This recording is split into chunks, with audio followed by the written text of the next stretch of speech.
सभी को जोहार और नमस्ते। भारत के ऐसे जनजाति जो कि पूर्वोत्तर भारत के असम राज्य में पाया जाता है, जिन्हें चाय जनजाति टी ट्राइब के नाम से जाना जाता है।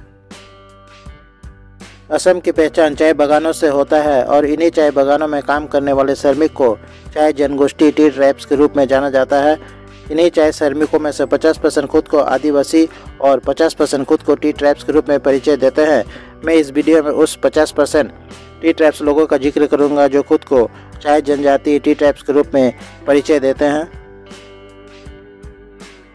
इन्हें चाय जनजाति क्यों कहा जाता है? क्या चाय के पौधे लगाने से इन्हें चाय जनजाति कहा जाता है?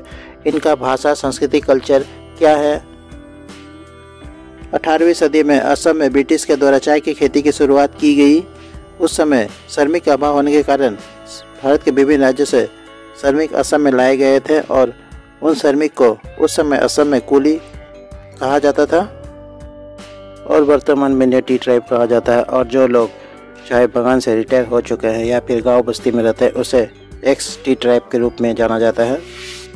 शिक्षा के अभाव के कारण इन समुदाय में एक ही परिवार में 8-10 बच्चे या मेंबर होते थे, जिनसे इनकी जनसंख्या में तेजी से वृद्धि हुई और असम सरकार के लिए वोटर की संख्या में भी वृद्धि हुई।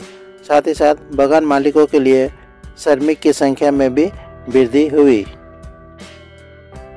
इन लाए गए श्रमिक में से कई जाति उपजाति के थे, जिन्हें असम सरकार द्वारा चाय जनजाति टी ट्राइब के रूप में मान्यता प्रदान की जाती है। चाय जनजाति लोगों के विकास के लिए असम सरकार द्वारा कई योजनाएं इन्हें दी जाती है और इन योजना का लाभ इन्हें चाय जनजाति होने पर ही मिलेगा, अन्यथा इन योजना का लाभ इन्हें नहीं मिलेगा। चाय जनजाति लोगों के विकास के लिए T tribe welfare board, T welfare department जैसे कई डिपार्टमेंट हैं, जिससे इनको सीधा लाभ मिलता है। चाय जनजाति लोग करम और सरूल पर्व को बड़े ही धूमधाम से मनाते हैं। इन समुदाय में झूमर नृत्य का प्रचलन काफ़ी प्रसिद्ध है। असम के साथ साथ भारत के अन्य राज्यों में आदिवासी समुदाय के द्वारा करम और सरूल पर्व को बड़े ही हर्ष उल्लास के साथ में मनाया जाता है। यानी हम कह सकते हैं कि चाय जनजाति लोग आदिवासी परंपरा रीति रिवाज को अपना लिए हैं।